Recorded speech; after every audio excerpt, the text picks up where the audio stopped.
Hello, I am Monique Maldonado with Vine Christian Community Services in Ames, Iowa and Des Moines, Iowa.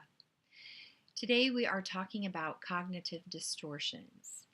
So, a cognition is a thought and it can also lead into a perception or a belief.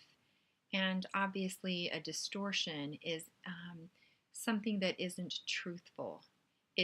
It can be based on the truth, but the truth then is skewed or it is bent so that it actually looks like something else.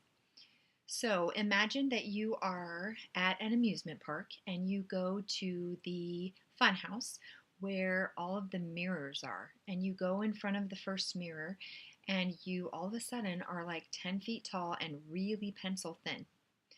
And then the next mirror you go to compacts you down to about 2 feet and probably about 4 or 5 feet wide. And then you might go to the third mirror, and that just has you really wobbly and bent all over from the top of your head to the tips of your toes. And so you walk away from those mirrors kind of laughing because you know that those mirrors are simply distorting your image. The truth of what you actually look like is being distorted. And it can be funny when it's at an amusement park.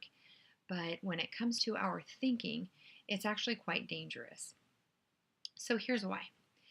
Because our thoughts can often lead to a mood.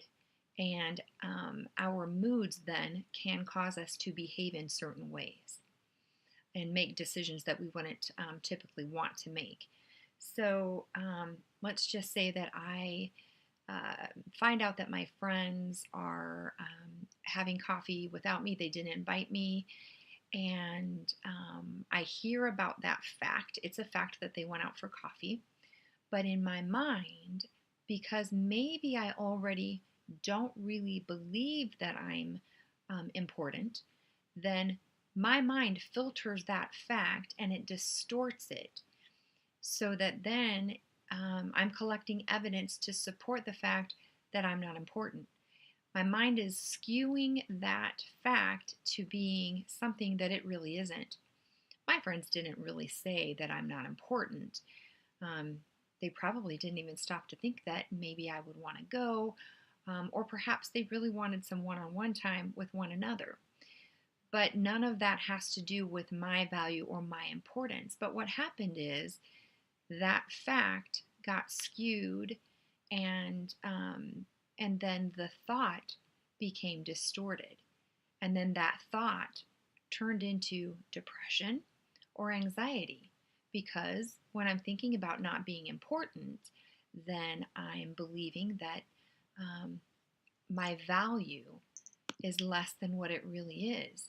And of course, then I feel like I'm unlovable.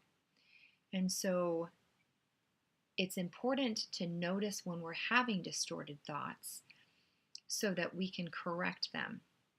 In Romans chapter 12, verse 2 of the Holy Bible, we are told, "Do not conform to the patterns of this world, but be transformed by the renewing of your mind. Then you will be able to test and approve what God's will is, his good, pleasing, and perfect will."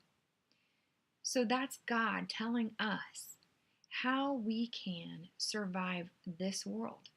There are plenty of other scriptures that we could get into, and if you come into session, we probably will. But we're not only going to focus on what God's Word says, we also want to understand how the brain works. And so all of this is what happens in the midst of a session when you call Vine Christian Counseling Services. So I hope that this has been a blessing and given you some insight as to what cognitive disorders are and how they impact your mood and your behaviors. So until next time, stay connected to the vine.